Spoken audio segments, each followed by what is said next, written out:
Investidores, hoje, pessoal, a gente vai bater um papo de investidor para investidor. Vocês já perceberam que quando a gente está com o dinheiro separado, pronto para fazer o nosso aporte, o que a gente normalmente faz, né? Abrimos nossa corretora, olhamos lá as nossas ações e sempre paira aquela dúvida no ar: qual ação eu vou investir nesse momento? Né? Vocês já passaram por essa situação? Quando eu comecei a investir, lá no início, eu sempre tinha esse tipo de dúvida, cara.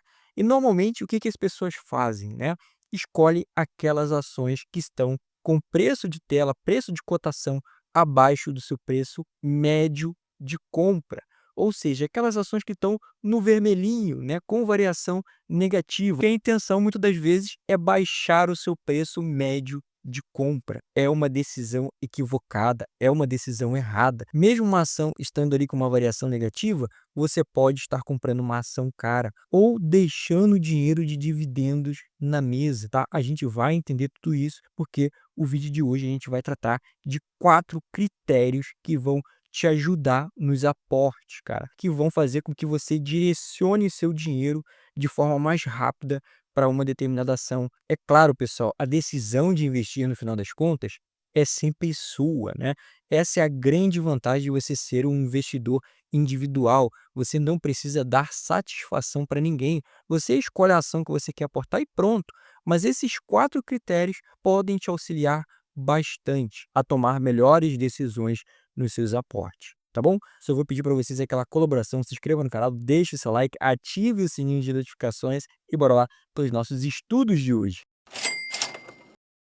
Então o dinheirinho já está separado, vamos aportar. Qual é o primeiro critério que a gente deve olhar antes de fazer nossos aportes? Lembrando, pessoal, que a gente está falando aqui não é de você escolher uma empresa nova para dentro da sua carteira de investimentos, não é isso. A gente está falando daqueles aportes de todos os meses, nas empresas que você já tem na sua carteira de investimento. E qual é o primeiro critério que você deve olhar? É verificar rapidamente se existe algum fato relevante negativo em relação a alguma empresa que você tem em carteira, né, que você está predisposto a investir naquele momento. Não é para ser um especialista investigativo, mas de forma bem rápida, dê uma verificada, entre em alguns sites especializados, alguns canais de YouTube e verifique se não tem nenhuma notícia ruim sobre alguma empresa que você tem, que você está prestes a investir. Lembrando, pessoal, que isso é muito subjetivo, né? Porque de repente que é uma notícia ruim para você, para mim não é tão ruim assim. Já aconteceu isso comigo algum tempo atrás, quando eu estava prestes a fazer o meu aporte mensal, saiu um fato relevante informando que aquela empresa, justamente aquela empresa que eu iria investir, iria reduzir o seu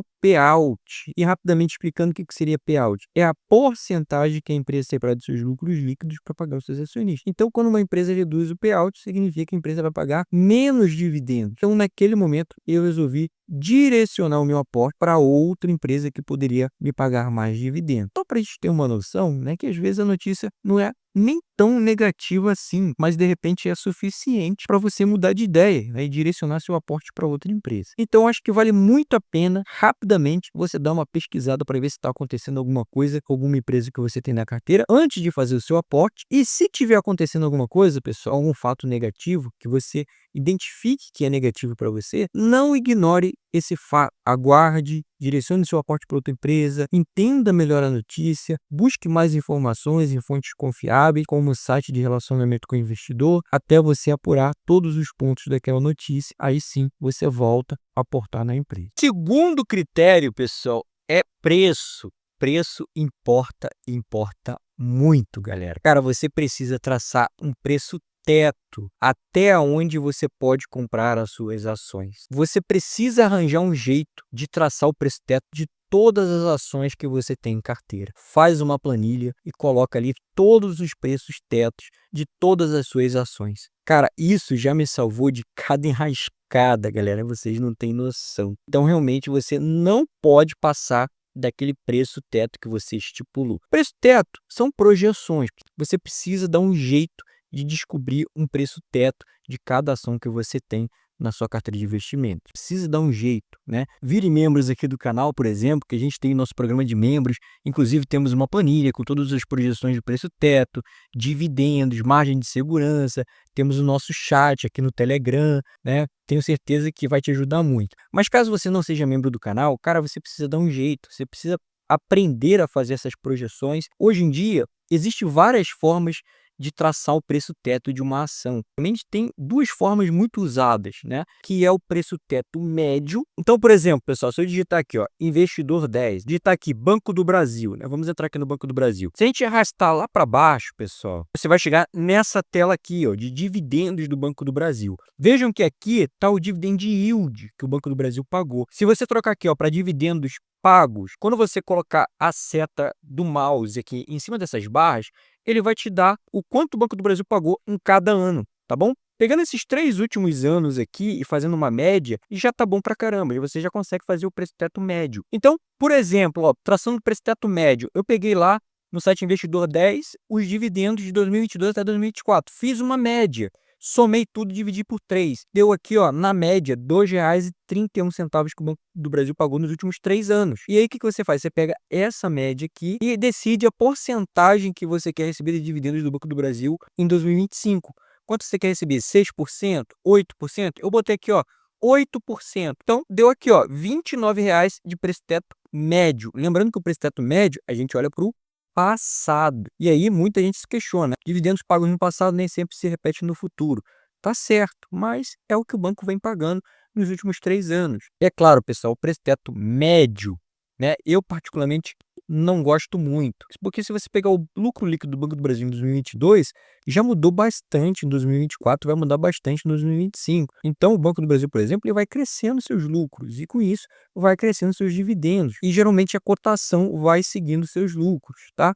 Mas isso aqui já é um bom ponto de partida para quem realmente não tem nenhum preço teto traçado. E tem o que eu gosto mais, inclusive a nossa planilha é feita assim, projetivo. Ou seja, quando você olha para frente, projeções para o futuro da empresa. E aqui está o preço teto projetivo, né? Quando a gente olha para o futuro da empresa. É que é mais difícil, né, pessoal? É mais complicado, porque você tem que ter mais noção de mercado. Provavelmente ler relatórios de algumas casas de análise, né? Tá mais inteirado. Então, por exemplo, o mercado estima que o Banco do Brasil possa lucrar de 38 a 40 bilhões em 2025. Inclusive, o Banco do Brasil tem por costume soltar o seu guidance, né? Que é suas projeções. Já já o banco vai soltar para 2025. A gente vai ter uma noção melhor disso aqui. O Banco do Brasil também já avisou que deve permanecer com 45% de payout. O que a gente faz aqui? A gente tira 45% dessa projeção de lucro. Vai dar o quanto o Banco do Brasil vai pagar em dividendos para os seus acionistas, pessoal. Se você pegar esse valor aqui e dividir pela quantidade de ações que o Banco do Brasil tem no mercado, mais ou menos 5,7 bi, vai dar mais ou menos R$ 3,00 de dividendo projetivo para o Banco do Brasil. E aí, o que a gente tem que fazer? A mesma coisa que a gente fez lá no preço teto médio. Quanto você quer receber do Banco do Brasil? 6%? 8%? Eu botei aqui, ó, 8%. Então, 3 dividido por 8 vai dar R$ 38,00 de preço teto projetivo. E vejam, né, que o valor do preço teto projetivo ficou muito mais alto do que o preço teto médio. Então, isso significa dizer que o preço teto médio ele é muito conservador, no final das contas, né? Mas o preço teto projetivo é mais dentro de uma realidade quando você consegue projetar bem o quanto a empresa pode gerar de lucro líquido. Então, pessoal, faz uma planilha aí qualquer, né? Coloque ali todos os seus ativos, coloque o preço teto de todos os seus ativos que você projetou e respeite esse preço teto. Por exemplo, né? Aqui é tudo exemplo, tá, pessoal? Cotação atual do Banco do Brasil, 25. Seu preço teto é 30, ok, você pode aportar no Banco do Brasil. Já Klabin, por exemplo, 4,38, cotação atual. Seu preço teto está R$ 4,00, aí não vai aportar na Klabin. Ah, mas a Klabin está próxima de pagar dividendos. Não importa. Passou do seu preço teto de compra, não compra a empresa. Então, tome muito cuidado para não comprar a empresa acima do seu preço teto de compra. Estando abaixo do seu preço teto de compra, pode comprar sem medo, cara, porque você já fez as suas projeções. E aí, pessoal, a gente tem uma questão importante aqui. Eu até limpei a tela, né, para ficar melhor a visualização. Tem 2 empresas elegíveis para aporte, né? Mas imagina que você só tem dinheiro para aportar em uma dessas duas, né? Caixa Seguridade e Banco do Brasil. Qual que você escolheria? Aí entra o terceiro critério da nossa listagem, que é verificar a empresa que está mais próxima de anunciar dividendos, pessoal. Você vai precisar descobrir, fazer uma planilha, né? Igual eu botei aqui em cima, para descobrir quando as empresas que você tem em carteira costumam anunciar dividendos. E nesse caso, você vai dar prioridade para quem está mais próximo dentro da sua planilha. Por exemplo, aqui no caso, mais próximo seria a Klabin, mas a gente viu que a Klabin está com preço acima do meu preço de compra. Então, eu já eliminei a Klabin. Depois da Klabin, qual é a próxima empresa que deve anunciar? O Banco do Brasil. Eu vou aportar aqui no Banco do Brasil, porque está abaixo do meu preço de compra e porque é a empresa mais próxima que pode anunciar dividendos. E como você descobre quando as empresas costumam anunciar dividendos? Cara, nesses sites especializados aí tem Investidor 10, Status Invest, você consegue essa informação muito facilmente. Ainda tem mais uma condição, né, que pode acontecer e pode te deixar em dúvida. A gente já viu que Caixa Seguridade e Banco do Brasil estão abaixo do preço teto de compra. Então, o critério de desempate foi descobrir a empresa que está mais próxima de anunciar dividendos. No caso, foi o Banco do Brasil. Mas pode acontecer isso aqui, pessoal. As duas empresas que estão abaixo do seu preço teto também costumam anunciar dividendos no mesmo mês, tá? No mês de março, eu botei aqui como exemplo. E agora, qual aportar? Porque as duas estão abaixo do preço teto e as duas costumam anunciar dividendos no mês de março. Você tem dois critérios empatados. E aí entra o quarto critério, que é a famosa margem de segurança. É a diferença, o spread entre o seu preço teto de compra e a cotação da companhia no momento que você vai fazer o aporte. Que a diferença entre o preço teto e a cotação atual? 20% de margem de segurança no Banco do Brasil. Já na Caixa Seguridade, no nosso exemplo, cotação 14, preço teto 15, só temos 7% de margem de segurança. Então, nesse quarto critério, eu escolheria o Banco do Brasil, porque tem uma margem de segurança maior. Então, pessoal, pegou um dinheiro, vai aportar, cara, siga esses 4 critérios. Cara, eu tenho certeza que você vai fazer ótimas escolhas dentro da sua carteira de investimento, tá bom? Desejo a todos bons investimentos e fui!